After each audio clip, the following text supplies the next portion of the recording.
Israel terancam gelap total, kami tak siap hadapi perang, pemadaman listrik bisa 72 jam.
Shaul Goldstein, CEO Noga, perusahaan manajemen kelistrikan Israel mengatakan negaranya terancam gelap total dan tidak akan bisa dihuni apabila aliran listrik terputus akibat serangan drone dan roket Hizbullah yang mengenai infrastruktur PLN Israel.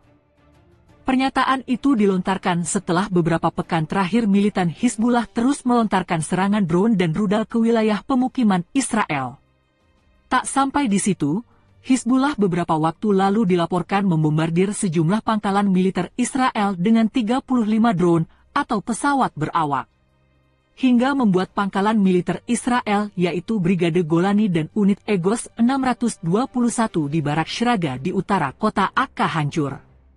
Serangkaian serangan ini yang membuat CEO Noga khawatir apabila nantinya Hizbullah yang merupakan sekutu kelompok Hamas akan menargetkan serangan ke infrastruktur PLN Israel. Kami tidak siap menghadapi perang yang sebenarnya. Apabila rudal Hizbullah menghantam fasilitas listrik maka menyebabkan pemadaman listrik selama 1 jam, 2 jam, 3 jam, 24 jam, 48 jam, 72 jam, dan seterusnya, kata Goldstein sebagaimana dikutip dari Al-Mayadeen. Kami tidak bisa menjanjikan listrik jika terjadi perang di utara. Setelah 72 jam tanpa listrik, mustahil tinggal di sini, tambahnya. Setelah komentarnya mulai menjadi berita utama, sejumlah masyarakat Israel kini dilanda kepanikan terkait adanya ancaman mati listrik permanen. Sementara itu merespon pernyataan yang dilontarkan Goldstein, CEO perusahaan listrik Israel, Meir Shpilger menyebut kata-kata Goldstein tidak bertanggung jawab karena telah menimbulkan kepanikan yang tidak perlu. Negara Israel tidak akan dibiarkan dalam kegelapan. Kemungkinan pemadaman listrik yang berlangsung berhari-hari sangat rendah, tulis Menteri Energi Eli Cohen di laman X. Kami mempersiapkan semua skenario, tambah Cohen. Untuk mengantisipasi kepanikan masyarakat, ia menyatakan bahwa negara siap melibatkan generator bertenaga diesel untuk menjaga operasional jika terjadi gangguan listrik akibat serangan Hizbullah. Israel krisis batubara. Selain karena serangan Hizbullah, aturan Presiden Kolombia, Gustavo Petro yang berhenti menyuplai batubara ke Israel juga berpotensi memicu gangguan listrik hingga Israel terancam gelap total. Penangguhan ini dilakukan sebagai bentuk teguran Kolombia atas tindakan Israel yang terus melakukan genosida di Gaza, Palestina. Imbas penangguhan tersebut kini Israel kehilangan supplier utama batubara termal yang digunakan untuk membangkitkan aliran listrik. Dilansir AFP, Kolombia adalah pemasok batubara utama Israel dengan ekspor sekitar 450 juta dolar AS pada tahun 2023. Sementara itu, menurut American Journal for Transportation, Israel mengimpor lebih dari 50% batubaranya dari Kolombia dan menggunakan sebagian besar batubara tersebut untuk memenuhi kebutuhan pembangkit listriknya.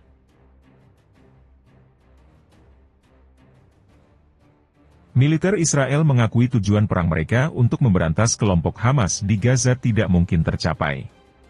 Pernyataan yang disampaikan juru bicara militer Israel, IDF, Daniel Hagari, muncul beberapa hari usai Perdana Menteri Benyamin Netanyahu membubarkan kabinet perang.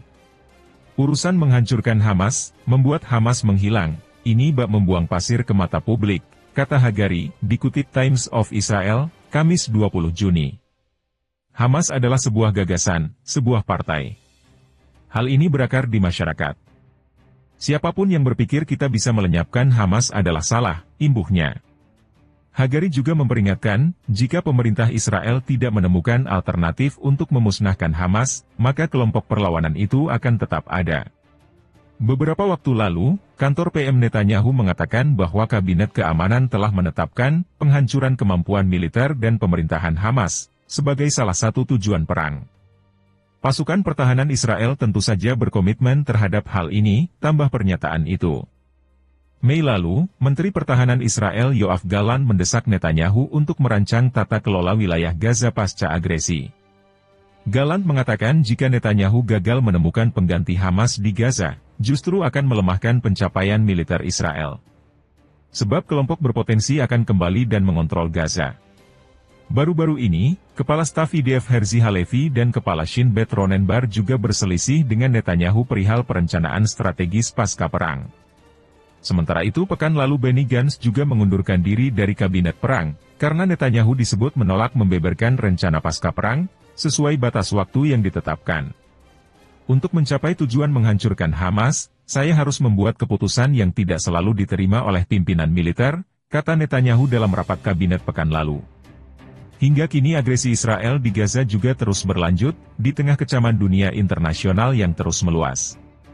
Jumlah korban sipil yang tewas di Gaza juga bertambah menjadi lebih dari 37.000 orang, di mana sebagian besar korban adalah perempuan anak-anak.